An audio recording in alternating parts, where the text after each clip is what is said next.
ल hello guys, सबैलाई welcome. So आजको भ्लगमा तपाईहरुलाई स्वागत छ।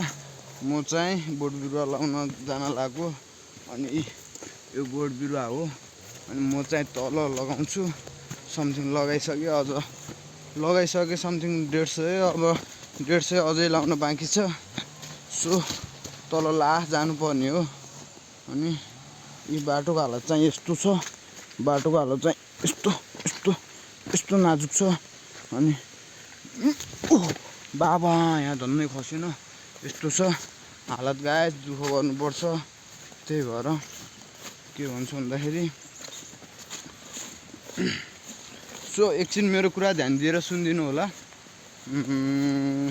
म के भन्छु भन्दाखेरि अनि तपाईँ अघि बढ्ने आफै हो, दुःख गर्ने पनि आफै हो, सङ्घर्ष गर्ने पनि आफै हो अनि सक्सेसको हकदार पनि तपाईँ आफै हुनुहुन्छ। त्यही भएर मेहनत गर्नुस्। म चाहिँ यस्तो गरिरहेको छु अनि कान दुखेर हैरान। हो हो हो हो हो मैले लाएको यो चाहिँ अनारको बुट्टा हो गाइस अनि